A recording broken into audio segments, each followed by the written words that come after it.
Jamie, many congratulations. I think when you potted that final ball, they'd have heard the roar on the other side of Sheffield. Just how are you feeling after that? I thought I'd give it the fist. I didn't think I'd scream the roof down. I actually feel a bit embarrassed, but you go through so much out there, and it's just so relieved to win.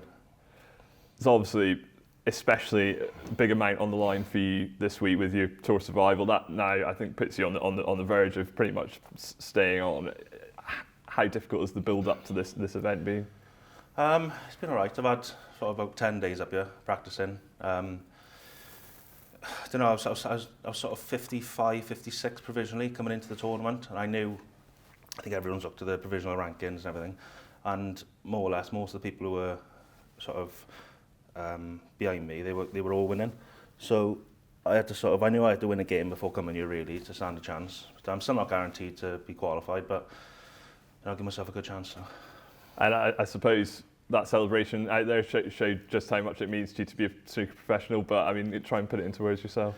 Yeah, it's like, I knew I'd give some emotion. I've never ever thought I'd be embarrassed myself for that. But it's you go through so much as a player and so much practice, and I've been nervous all week and everything. It's that probably shows it really. You can't speak and everything when you play, and you can't show much emotion. So when you do something you've worked your whole life for, if I'd lost that, I definitely would have been in Q school. If I didn't get through Q school, then that's it. Then you've got to wait. So, you've worked your whole life to get somewhere, and you finally put yourself in a position to stay on the tour. I just sort of felt my whole life just come out in one little shot. And I'm not guaranteed for anything. I'm not guaranteed to stay on the tour, but it meant everything, It's a bit of deja vu, isn't it? Because of course you went all the way to the Crucible to save your professional status a couple of years ago. And you reached Judgment Day last year. It seems to be that in this intensely pressurised environment, it somehow brings out the best in you. I seem to handle it, yeah. I seem to handle the pressure. So you always sort of feel it. Everyone's been feeling it. There's been a few emotions coming out after some people trying to stay on the tour have won. Yeah, it's not easy up there, But yeah, I don't know what to say really. I'm still a bit shell-shocked myself.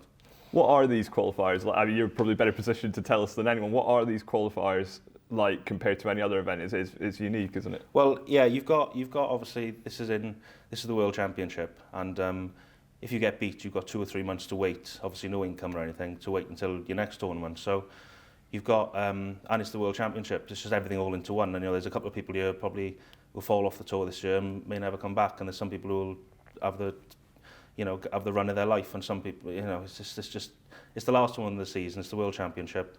It just means everything to everyone, I think. And you had a taster of what the Crucible's like a couple of years ago in a slightly different environment in terms of the coronavirus stuff. You went on a brilliant run there. What would it feel like to try and get there this year in the fully normal environment with all the crowds? It'd be lovely. I'd have all my family up, all my friends. So I think it's 2 matches away now. When I went up there, I think my mum booked the ticket, my dad booked the ticket, and then obviously the new restrictions come in and nobody can come up and watch. So it was a bit lonely up there because I was up there for quite a long time. But if I could get there this year and have all my family and friends up there, it'd be a definite dream come true, And Gary Wilson up next, a difficult test for you, I'm sure. Yeah, good player, Gary. I think it's best 11 again the next game. I think he'll be favourite, but I don't mind the moment. I'm so relieved to get over that match and possibly hold my tour spot. That's given me a chance anyway. And yeah, just hopefully it'll be a good game. Many congratulations on a huge win. Thanks, Roddy.